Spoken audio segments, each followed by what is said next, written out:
అన్ని రోజులు మీ జీతాలు ఎన్నడు వచ్చినాయో మీరు లెక్క చూసుకోండి, మీ బ్యాంకులో ఖాతా తెచ్చుకొని చూసుకోండి. ఎన్నడు మీ జీతం వస్తుందో మీకు తెలియని పరిస్థితి.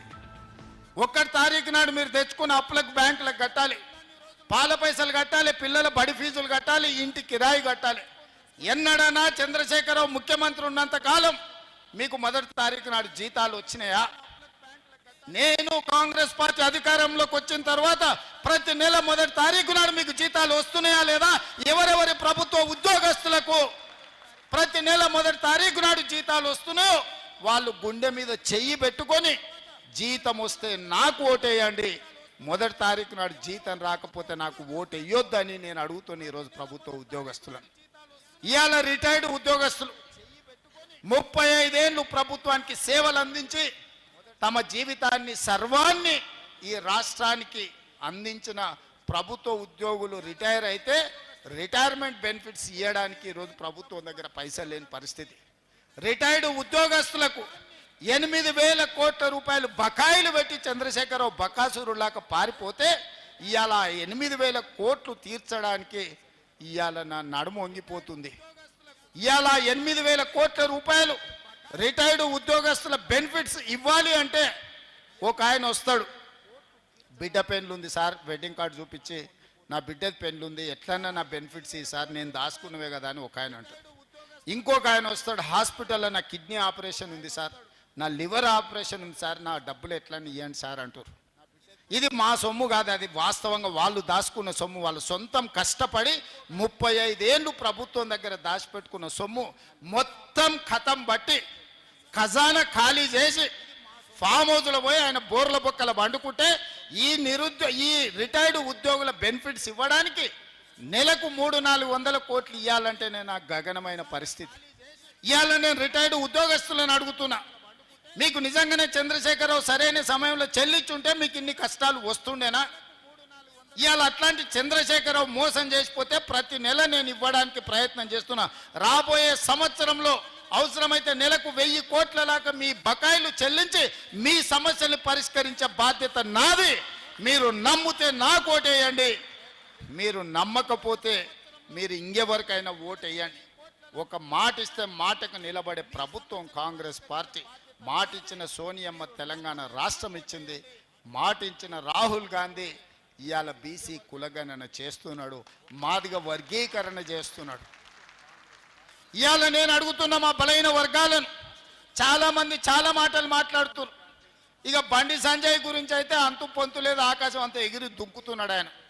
బండి సంజయ్ గారు నాకంటే బడా బీసీనే లేడు, నేను మా మోడీ ప్రపంచంలోనే బడా బీసీలం అంటున్నాడు.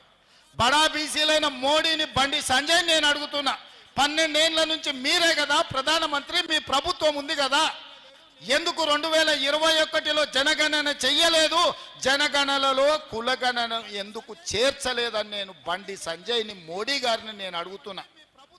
ఇవాళ ఇక్కడ ఉన్న ఈ సమావేశాన్ని చూస్తున్న మా బలైన వర్గాల మిత్రులను నేను అడుగుతున్నా, మీరు గుండెల మీద చేసుకొని చెప్పండి, 100 ఏళ్ల నుంచి మీ కులగణన జరగకపోతే మీ సోదరుడు రేవంత్ రెడ్డి ముఖ్యమంత్రి అయిన తర్వాత నెల రోజుల్లోనే మీ 100 ఏళ్ల సమస్యను సంవత్సరం లోపల ఇవాళ కులగణన చేసి లెక్కలు మీ ముందల పెట్టినా లేదా?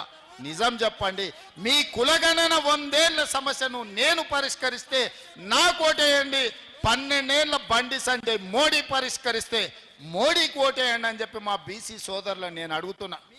ఇవాళ లెక్కలు తేల్చి మీకోసం అందరితో నేను కొట్లాడుతున్నా. తేల్చిన లెక్కలు తప్పని, మనం వండుకున్న అన్నంలో ఉప్పేసి తినకుండా చేయాలని బీజేపీ వాళ్ళు చేస్తున్న కుట్రను మీరు అర్థం చేసుకోండి అని మా బలైన వర్గాల సోదరులను అడుగుతున్నా. లెక్కలు తప్పున్నాయి అంటారు.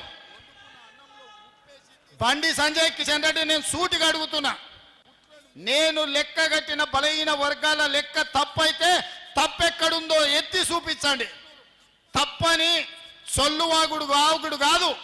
ఈ ఫలానా దగ్గర ఫలానా బ్లాక్లో ఫలానా ఊర్లో మీరు చేసిన లెక్క తప్పు, ఈడ బీసీలు ఉంటే బీసీలను ఓసీలలో కలిపారు, లేకపోతే ఓసీలు ఉంటే తీసుకెళ్ళి ఎస్సీలలో కలిపారు అని మేము చేసిన లెక్క తప్పు ఉంటే మీరు లెక్క చూపియండి. సొల్లు మాటలు మాట్లాడి వేదిక మీద నుంచి ప్రజల్ని తప్పుదోవ పట్టించి ఇవాళ పక్కాగా లెక్కగట్టిన కులగణను తప్పంటే రేపు బలైన వర్గాలకే తీరని నష్టం జరుగుతుంది. సమగ్ర కుటుంబ సర్వే నన్ను చిత్తు కాగితాన్ని తీసుకొచ్చి వాళ్ళు లెక్కలు చూపిస్తారు. సమగ్ర కుటుంబ సర్వే 12 గంటలలో చంద్రశేఖరరావు చేసి ఇదే సొక్కమైన లెక్క అని ఆయన చెప్తుండు. ఆ సొక్కమైన లెక్కలు ఆయన చెప్పింది ఎంత అంటే బీసీల లెక్క 51%. కానీ పక్కా లెక్క కట్టిన నేను ఇవాళ 56.33% అని బీసీల లెక్క తేల్చింది నేను. ఇది పెరిగినట్ట తగ్గినట్ట మా బీసీ సోదరులు ఆలోచన చేయాలి. మా జర్నలిస్టు మిత్రులు ఉన్నారు చాలా వరకు, అందులో కూడా బలైన వర్గాలు ఉన్నారు. మీరు లెక్కలు చూడండి, నా లెక్క కరెక్టా, నేను పెంచినా నేను చేస్తే లెక్క కడితే పెరిగిందా తగ్గిందా మీరు లెక్క చెప్పండి. చంద్రశేఖరరావు కట్టిన లెక్కలలో 21% ఓసీలు అన్నాడు. నేను కట్టిన లెక్కల్లో 15.29% ఓసీలు అని లెక్క తేలింది. ఇవాళ పెరిగినట తగ్గినట. ఎస్సీలదైన 18% అన్నాడు. నేను పక్కా లెక్క చేసి 17.45% అని తేల్చిన. ఆయన ఎస్టీలు 10% అంటే నేను ఇవాళ లెక్క కట్టి 10.08% అని నేను కట్టిన. మైనారిటీల లెక్కనే లేదు ఆయన దాంట్లో. 51% బీసీలు, 21% ఓసీలు, 18% ఎస్సీలు, 10% ఎస్టీలు అని 100% లెక్క కట్టి చూపించాను. నేను పక్కాగా లెక్క కట్టి మైనారిటీలు 12.56% ఉన్నారు ఈ తెలంగాణ రాష్ట్రంలో. ముస్లిం మైనారిటీల లెక్క 12.56%, అందులో 10.08 బీసీలు, మిగతా వాళ్ళు ఓసీలు అని లెక్క కట్టి మైనారిటీల లెక్క కూడా తేల్చిన ప్రభుత్వం మా ప్రభుత్వం. బండి సంజయ్ అంటుండు బీసీలను మైనారిటీలను తెచ్చి బీసీలలో ఎట్లా కలుపుతారని. నేను సూటికి వేదిక మీద నుంచి బండి సంజయ్ గారికి, కిషన్ రెడ్డి గారికి నేను సవాల్ విసురుతున్నా. మైనారిటీలను రాజ్యాంగ పరంగా 1960 నుంచే నాకు తెలిసి బీసీలలో బీసీ రిజర్వేషన్లు పొందినరు. ఇవాళ దూదేకులు కానీ, తురక చాకలి కానీ, తురక మంగలి కానీ ఇట్లా 29 కులాలు బీసీలు ఇవాళ మైనారిటీలు బీసీల రిజర్వేషన్లు పొందుతారు. అంతెందుకు, కిషన్ రెడ్డి బండి సంజయ్ సిద్ధంగా ఉంటే గుజరాత్ రాష్ట్రానికి నేను టీములను తీసుకెళ్తా. నరేంద్ర మోడీ గారు 12-13 ఏళ్ళు ముఖ్యమంత్రి ఉన్న గుజరాత్లో ఇవాళ ముస్లింలు 29 కులాలు బీసీ రిజర్వేషన్లు అనుభవిస్తున్నారు. ఇవాళ బీసీ రిజర్వేషన్ల ముస్లింలు గుజరాత్లో ఉన్నారు. ఇవాళ ముస్లిం బీసీలు మధ్యప్రదేశ్ బీజేపీ ప్రభుత్వంలో ఉన్నారు. మహారాష్ట్ర బీజేపీ ప్రభుత్వంలో ఇవాళ ముస్లిం బీసీ రిజర్వేషన్లు అనుభవిస్తున్నారు. బీహార్లో మీ పొత్తుల ప్రభుత్వంలో ముస్లిం బీసీలు రిజర్వేషన్లు ఇవాళ పొందుతున్నారు. ఇవన్నీ నిజం కాదా? నిజ నిర్ధారణ కమిటీని రాష్ట్రాలకు పంపిద్దాం. ఇవాళ ఉత్తగానే భావోద్వేగాలు రెచ్చగొట్టాలి, ఎన్నికల్లో లబ్ధి పొందాలని కిషన్ రెడ్డి, బండి సంజయ్ కేంద్ర మంత్రులుగా ఉండి అబద్ధాలు చెప్పుకుంటా వీధి నాటకాలు వేస్తున్నారు. ఈ దేశంలో రాజ్యాంగం పరంగా వాళ్ళకు కూడా వచ్చిన రిజర్వేషన్లు బీసీ ఈ గ్రూప్లో ఉన్నారు. ఇవాళ బీసీ రిజర్వేషన్లు 5 కేటగిరీల కింద ఉన్నారు. ABCDE వచ్చేసి మెజారిటీ ఇవాళ ముస్లిం మైనారిటీల రిజర్వేషన్లు వచ్చినాయి. దూదేకులు బీసీ బి గ్రూప్లు ఉన్నారు. ఇది నేను ఇచ్చింది కాదు, డాక్టర్ బాబాసాహెబ్ అంబేద్కర్ ఇచ్చిన రిజర్వేషన్ల నుంచి దూదేకుల వాళ్ళు ఇవాళ బీసీ బి రిజర్వేషన్లు ఉన్నారు. ఇవన్నీ రేవంత్ రెడ్డి నిన్నమన్న తెచ్చినాయి కాదు. నేను ఎవరిని ఎందులో నేర్చలే. ఎవరు ఎందులో ఉండరో రాజ్యాంగం పరంగా ఎవరెవరికి అధికారం వచ్చిందో వాళ్ళు లెక్కలు కట్టి లెక్కలు మాత్రమే నేను చెప్పిన. నేను ఎవరిని ఓసీలు ఉన్నోళ్ళని బీసీలు వేయలే, బీసీలు ఉన్నోళ్ళని ఎస్సీలా లేలే, ఎస్సీలు ఉన్నోళ్ళని ఎస్టీలా లేయలే, వీళ్ళందరినీ తీసుకొచ్చి ఓసీలలో కలపలే. ఉన్నోళ్ళు ఉన్నట్టు వివరాలు